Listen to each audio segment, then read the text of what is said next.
Welcome to Mom Matters. I'm your host, Alyssa Dver, and in the next 10 easy-to-watch minutes, we're going to give you practical ideas for more productive parenting. Today's topic is working out, is it?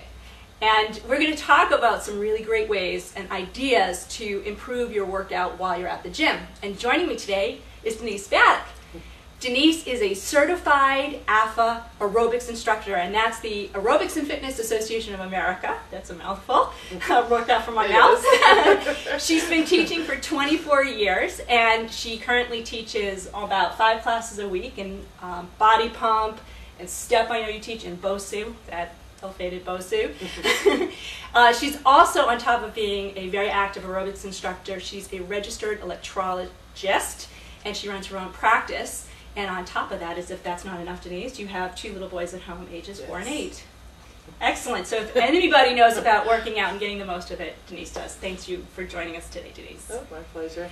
I know how hard it is to get to the gym firsthand, and I know a lot of women, say to themselves, I got to get to the gym, better health, better, weight management and so forth. But I hear you talking all the time to other women about all these other benefits, socially and otherwise, and I think that would be great information for our viewers to know. So what other reasons should people get their butts to the gym?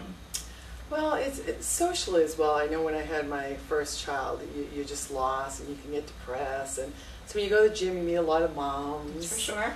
And then my boys meet their little gym friends, so they become good friends. Great. And so it becomes a really social thing, and you connect to moms, and it's a nice connection as well. So it's not just about working out, but you meet a lot of nice friends. Oh, that's true. We met each other, yeah, right? That's so it's great. Really, yeah. And one of the things too, I know that my little boys like to go to the gym, and they see how important it is as far as my life, my husband's life. So I think it's a really good way to set a role model for our children. Oh yeah, my boys can't wait to work out. And I just think it's just part of their, it's part of life. And they do some of the junior classes, right, too? It's fun for them as well, right? Yeah. That's excellent. Well, here's the downside. We finally get to the gym and we work out, right? We work out, we eat well, we think we're doing great, and we don't see that scale move, and we don't really see those results. And a lot of women, I can't do this anymore. What's going on? What do you suggest? Well, what happens is we get stuck on one thing, whether it's just walk or jog, and your body gets accustomed to it. So you have to really cross-train. You have to get out of your little comfort zone and do classes, or instead of walking today, maybe getting on the treadmill, or just your body, it sticks with the same thing. If you do the same thing, it'll stay the same way. And so your cross-training is very important. So like in terms of classes, cross-train, do like a body pump class one day and then a BOSU class the next day? So your body doesn't get accustomed to it. And like how many classes do you suggest a week? What's a good mix? Well, to start off, you should have, as long as you're physically able and your health is fine, you should do at least 3 times a week. So you don't want to just go once a week and you're starting all over again. So 3 times is, just start off 3, and then once you get to a little higher fitness level, you can add more. And maybe like walk in between. Absolutely, whatever you can do, right? Yeah. Excellent, excellent. Yeah, I mean, really important, as you often say, to do this cross-training. And I know when I was looking to buy new sneakers recently, you gave me a lot of sage advice about that. So let's talk about my favorite subject, shoes. I know, it's endless. What kind of shoes do we wear if we're going to do running one day and we're going to go to BOSU the next day? What kind of shoes do we need to wear? Well, unfortunately, the market's very tough. There's a lot of running sneakers, so a lot of members just get running sneakers. But running sneakers, as you can see, there's a sample here, is made for running. It's not a lot of lateral support, and there's no ankle support. A lot of the classes now have, it's a lot of cross-training, going lateral. So I suggest more of a cross-trainer, where you have, this one's a little high, but they do have lower ones, the mid, and so you have some ankle support for maybe the BOSU or the step, or when you're doing any lateral. Again, it's going to give you more support for the lateral. This is more, it's made for running. Straight ahead.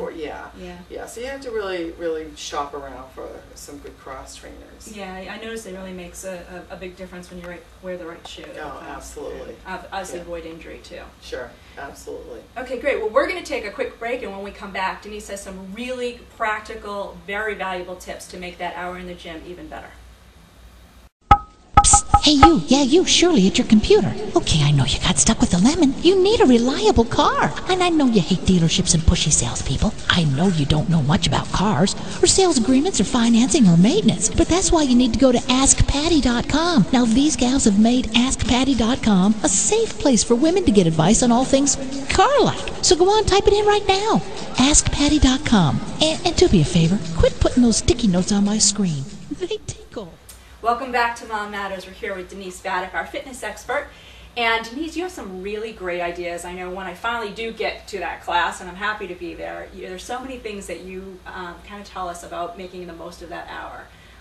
Start telling us some things like, those muscles back here that we can't see. What do we do to make sure we get those? Well, the first thing I always tell everyone is to clear their mind. Forget about the kids, forget about the outside world. This is your time. Amen. And once you're in there, the instructor will cue you on muscle groups. And when you're in that particular muscle group, whether it's your bicep or your tricep, is you have to really engage that muscle. And really, it's really a mental, it's mentally just connecting to the muscle and just using your time properly. And you're there, and focal, trying to keep that focal point. Yeah, sometimes it's hard, but it's, I know. It's important.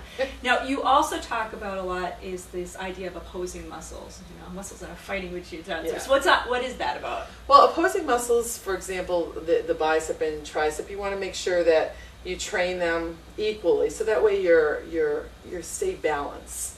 Okay. So that way, if the bicep's too strong, then the tricep's weak, the bicep will take over, and you'll have some balance issues with the muscles. I know, yeah, that's a good point. I remember when I did a lot of work on my quads, I was running and stuff, I really hurt my knees because I wasn't doing enough with it's prime example, muscles, prevent injuries and that's really important. And speaking of preventing injuries, stretching, yes. Before or after or both?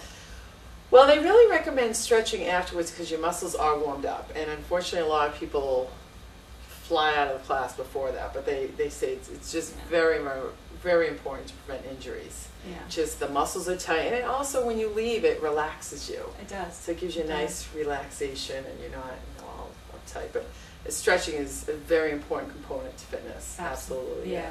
No, that's a good point. I know that a lot of gyms have services that a lot of people don't take the time to learn about. So, I think it's just so important to be able to take advantage when you have that opportunity. So some of the things that you have found at the gyms that you work at that people may not know are things like what? Well, the babysitting is great. Oh, absolutely. If nothing else, take a shower, Yeah, right? Don't work out, just go take a shower, read a book, whatever. Yeah, if you have to sit in the corner and read a book, but it's usually great babysitters, and they're like great $3 an hour or something, can't beat it. So and they have a great staff that will help you out with the equipment, which is really important, that you know how to work the machines. Right.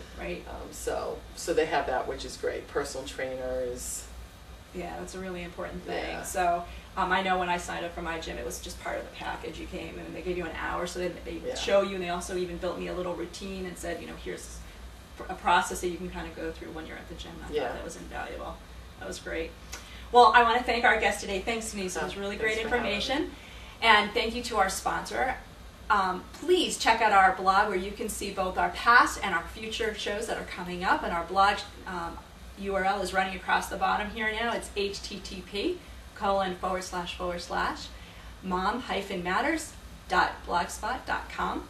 And our next show is going to feature a woman who works for the Department of Labor, the U.S. Department of Labor, and she's developed a fabulous program to help women understand and build a financial future so they can be secure no matter what life brings. Join us for that show. In the meantime, for Mom Matters, I'm Alyssa Dver, giving you practical ideas for productive parenting.